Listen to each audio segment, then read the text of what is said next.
વિદ્યાર્થી મિત્રો, વિજ્ઞાન ધોરણ 10 ચોથું ચેપ્ટર કાર્બન અને તેના સંયોજનો. કાર્બન અને તેના સંયોજનો, તો એમાં પહેલા બંધન. કાર્બન નું બંધન. બંધન એટલે બંધ.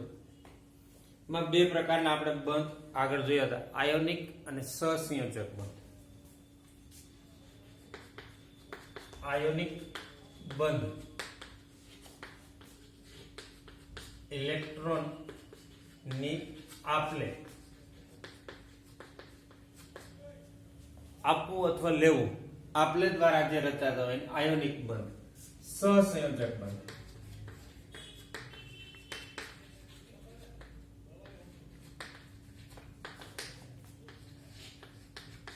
ઇલેક્ટ્રોન ની ભાગીદારી થી રચાતા બંધને સહસંયોજક બંધ કહે. સહસંયોજક ઇલેક્ટ્રોનની ભાગીદારી, એકનો એક, બીજાના બે હોય, બેના એક હોય, બેના બે હોય, બેના ત્રણ હોય. એક જ સમાન તત્વો વચ્ચે ભાગીદારી થાય, જુદા જુદા તત્વો વચ્ચે ભાગીદારી થાય, ત્રણ જુદા જુદા તત્વો વચ્ચે પણ ભાગીદારી થઈ શકે.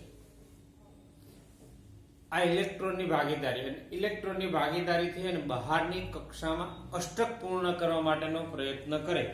અને અષ્ટક પૂર્ણ કરવા માટે એ પ્રયત્ન કરે છે ત્યારે તેને બહારની કક્ષાની અંદર એ 8 ઇલેક્ટ્રોન, પછી 8 પછી 18 આવે પૂર્ણ કરવા માટે બહારથી બીજા પાસેથી ઇલેક્ટ્રોનની ભાગીદારી સહિયારો ભાગ કરે.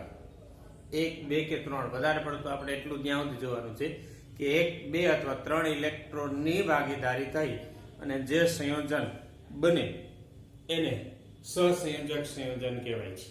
એના આપણે આગળ ગુણધર્મ પણ જોયા હતા. તે ખાસ કરીને નરમ એટલે કે મોટાભાગના વાયુ કે પ્રવાહી સ્વરૂપે હોય છે. પાણીમાં અદ્રાવ્ય છે, પાણીમાં એ ઓગળતા નથી. સહસંયોજક સંયોજનો પાણીમાં અદ્રાવ્ય. કાર્બન ટેટ્રાક્લોરાઇડ, ટોલ્યુઇન અથવા ટોલ્યુન, બેન્ઝીન જેવા દ્રાવકોમાં દ્રાવ્ય છે, પાણીમાં અદ્રાવ્ય છે. એના ગલન બિંદુ અને ઉત્કલન બિંદુ નીચા છે. તે વિદ્યુતના મંદવાહક અથવા અવાહક છે. થોડા પ્રમાણમાં વિદ્યુતનું વહન કરે છે અથવા એ વિદ્યુતનું વહન કરતા નથી. Acidic acid, chloroform, ethanol, methane આના ગલન બિંદુ અને ઉત્કલન બિંદુ આપ્યા છે. એ પાછા પૂછી શકાય એક વાક્યમાં, એ આપણે પછી લેશું. હવે સહસંયોજક બંધ, તો અહીંયા કાર્બન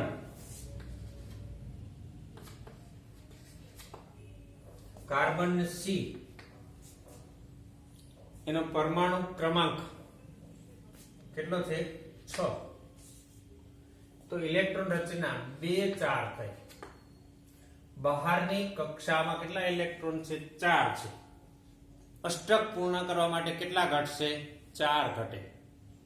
તો કાર્બનની સંયોજકતા C-4, આ સંયોજકતા કેટલી થઈ? 4. એટલે કે 4 ઇલેક્ટ્રોન બીજા પાસેથી મેળવે અથવા આપે તો આયોનિક બંધ.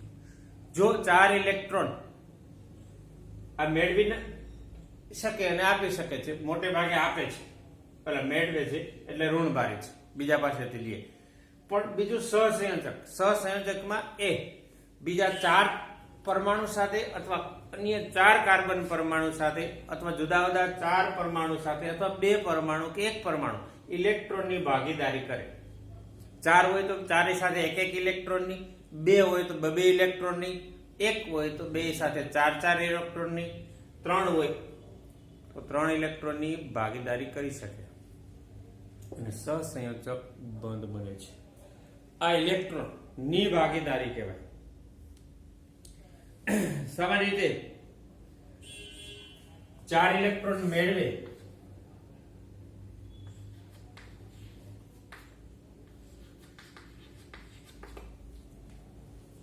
બીજા પાસેથી 4 ઇલેક્ટ્રોન બીજા પાસેથી મેળવે શું થયું?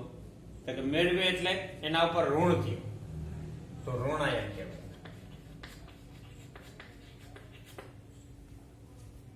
શું કહેવાય ને? ઋણાયન. એનાયન શબ્દ વાપર્યો છે.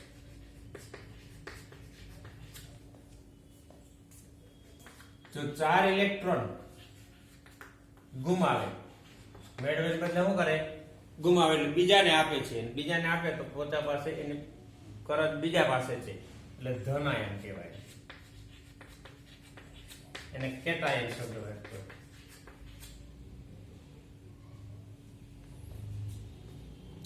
ઋણાયન એટલે એનાયન અને કેટાયન એટલે ધનાયન. આ રીતે કેટલાક આપણે સહસંયોજક સંયોજન જોઈ. હાઇડ્રોજન, તો હાઇડ્રોજન નો પરમાણુ ક્રમાંક 1 છે એટલે ઇલેક્ટ્રોન રચના પણ કેટલી થાય? 1. એને બહારમાં 1 ઇલેક્ટ્રોન ઘટે છે કારણ કે હિલિયમ જેવું 2 હિલિયમમાં બહારની કક્ષામાં એ નિષ્ક્રિય તત્વ છે. તો હિલિયમ જેવી એને ઇલેક્ટ્રોન રચના પ્રાપ્ત કરવા માટે તેને 1 ઇલેક્ટ્રોનની જરૂર છે. તો આવા 2 હાઇડ્રોજન પરમાણુ, આ એક અને આ બીજું, આ બંને છે 1 ઇલેક્ટ્રોન બે પાસે છે. આ બે ભાગીદારી કરી. તો આ ભાગીદારી કરે, અને થોડુંક આમ બતાવું એક ટપકા વડે. આનો ઇલેક્ટ્રોન આ છે, આનો આ. તો આને આ બે ની ભાગીદારી થાય એટલે આ હાઇડ્રોજન ના કેટલા ઇલેક્ટ્રોન થયા? 2. અને આ હાઇડ્રોજન ને પણ કેટલા થયા? 2. બેયને અષ્ટક પૂર્ણ થઈ ગયું. એટલે કે બહારની કક્ષામાં બે હિલિયમ જેવી ઇલેક્ટ્રોન રચના થઈ. આ એક ઇલેક્ટ્રોન એક લીટો ભાગીદારી થઈ અને એમાંથી H2 મળે છે. જો અહીં 2 હોય લીટા તો એનો મતલબ કે બે ઇલેક્ટ્રોન ની ભાગીદારી થાય. આવું આપણે એક લઈએ.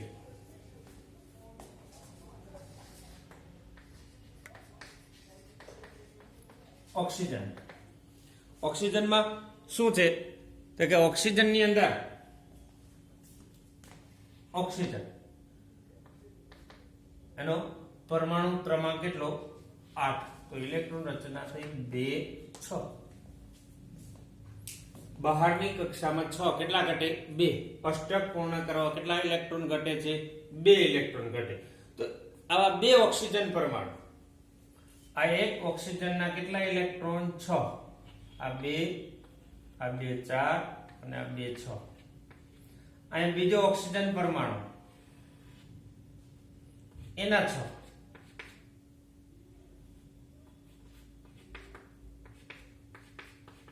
બે ઓક્સિજન પરમાણુ, આ એક ઓક્સિજન, આ બીજો ઓક્સિજન, આના 6 આના 6. બે ઇલેક્ટ્રોન ની ભાગીદારી કરે, બે ઓક્સિજન પરમાણુ. તો આ ઓક્સિજન ના કેટલા થઈ ગયા? 8. આ ઓક્સિજન ના કેટલા થઈ ગયા? 8. 2 4 6 2 8. અને 2 4 6 2 8. બે ને 8 8 થઈ ગયા. બે ને અષ્ટક પૂર્ણ થઈ ગયું. એનો અર્થ કે બે ઓક્સિજન પરમાણુ કેટલા ઇલેક્ટ્રોન ની ભાગીદારી કરી? તો કે બે ઇલેક્ટ્રોન એટલે O ડબલ બોન્ડ, દ્વિબંધ કહેવાય. દ્વિબંધ શબ્દ આવ્યો એટલે તમને ખબર પડી જાય કે એમાં બે ઇલેક્ટ્રોન ની ભાગીદારી થઈ અને O2 ઓક્સિજન અણુ મળે છે. શું મળ્યું? ઓક્સિજન અણુ. આવું આપણે બીજું એક લઈ લઈએ. 3.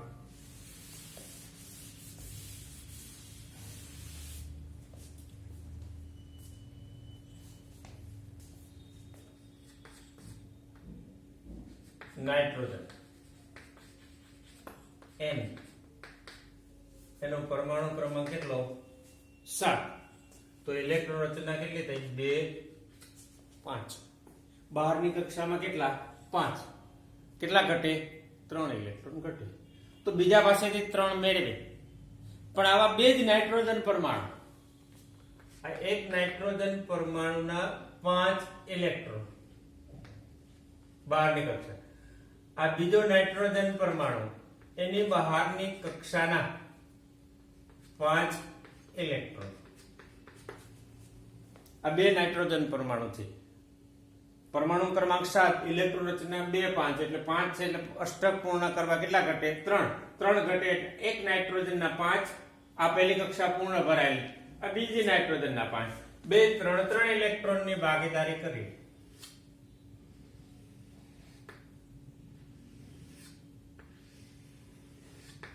આ નાઇટ્રોજનમાં 2 3 5 3 8 3 6 3 ને 3 6 6 ને 2 8.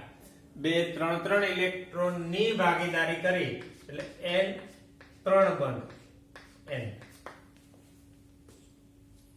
અહીં એક બંધ લખ્યો એટલે એક ઇલેક્ટ્રોનની ભાગીદારી થઈ. અહીં દ્વિબંધ એટલે બે ઇલેક્ટ્રોનની ભાગીદારી થઈ. અહીં ત્રિબંધ એટલે 3 ઇલેક્ટ્રોનની ભાગીદારી થઈ n2 મળ્યું એટલે નાઇટ્રોજન અણુ મળે. આ નાઇટ્રોજનમાં સહસંયોજક બંધ કહેવાય. આવું આપણે પાણીમાં પણ લઈ શકાય.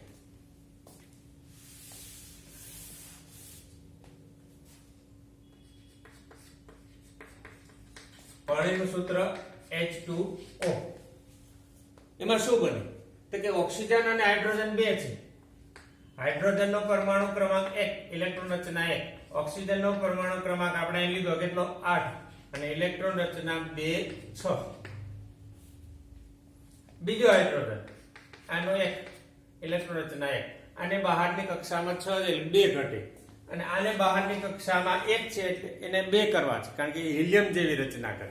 અહીં લીધું તો આને 1 ઘટે છે, આને 1 ઘટે છે અને આને 2 ઘટે છે. તો આ ઓક્સિજન પરમાણુની બહારની કક્ષામાં કેટલા ઇલેક્ટ્રોન? તો કે 6. હાઇડ્રોજનની બહારની કક્ષામાં કેટલા? તો કે 1. આ ઓક્સિજનના 6 ઇલેક્ટ્રોન 2 4 5 6. હાઇડ્રોજન 1 એની બહારની કક્ષાનો 1. આ હાઇડ્રોજન એનો 1.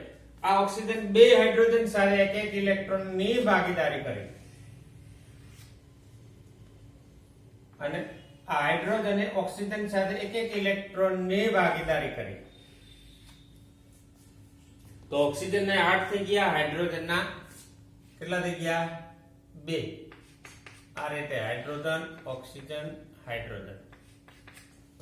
અહીં હાઇડ્રોજન ને ઓક્સિજન વચ્ચે એક લીટો મતલબ એક ઇલેક્ટ્રોનની ભાગીદારી થઈ, સિંગલ બોન્ડ. અહીંયા હાઇડ્રોજન ને ઓક્સિજન વચ્ચે એક ઇલેક્ટ્રોનની ભાગીદારી થઈ અને એમાંથી તમને મળ્યું H2O. આ સહસંયોજક સંયોજન એટલે કે સહસંયોજક બંધ કહેવાય. આ રીતે એમાં આવું હજી એક આપણે લઈ શકીએ. એક ઉદાહરણ કાર્બનનું લઈ લઈએ. જે આપણે કાર્બન લઈએ છીએ મિથેન. મિથેન નું સૂત્ર છે CH4. તો આ કાર્બન નો ઇલેક્ટ્રોન રચના પરમાણુ ક્રમાંક 6, ઇલેક્ટ્રોન રચના 2 4 અને હાઇડ્રોજન ની આપણે ખબર છે 1, ઇલેક્ટ્રોન રચના 1. તો આમાં કેટલા ઘટે? આપણે અષ્ટક પૂર્ણ કરવા 4. હાઇડ્રોજન ને કેટલા ઘટે? 1. તો આ એક કાર્બન એની બહારની કક્ષામાં કેટલા ઇલેક્ટ્રોન છે? 4. એની સાથે 4 હાઇડ્રોજન એક ઇલેક્ટ્રોનની ભાગીદારી કરે. કાર્બનના 4 ઇલેક્ટ્રોન બહાર ઘટે છે અને હાઇડ્રોજન ને 1 ઘટે છે. તો કાર્બનના 4 ઇલેક્ટ્રોન 4 જુદા જુદા હાઇડ્રોજન પરમાણુ સાથે કરે તો આ કાર્બનના 8 થઈ ગયા. 2 4 6 ને 8. હાઇડ્રોજન આ હાઇડ્રોજન ને 2 થઈ ગયા. આ હાઇડ્રોજન ને પણ 2 થઈ ગયા. આ હાઇડ્રોજન ને પણ 2 થઈ ગયા અને આ હાઇડ્રોજન ને પણ 2 થઈ ગયા. આમ બધા હાઇડ્રોજન ને 2 થઈ ગયા એટલે આ હાઇડ્રોજન વચ્ચે એક બંધ, આ હાઇડ્રોજન વચ્ચે એક બંધ, આ હાઇડ્રોજન વચ્ચે એક બંધ, આ હાઇડ્રોજન અને એમાંથી CH4 મિથેન મળે છે. આ કાર્બન અને હાઇડ્રોજન વચ્ચે એક ઇલેક્ટ્રોનની ભાગીદારી થઈ સહસંયોજક બંધ બને અને મિથેન બન્યું. આ એક હાઇડ્રોજન વચ્ચે આ રીતે આપણે મેળવી શકાય છે. બાકીનું પછી જોશું.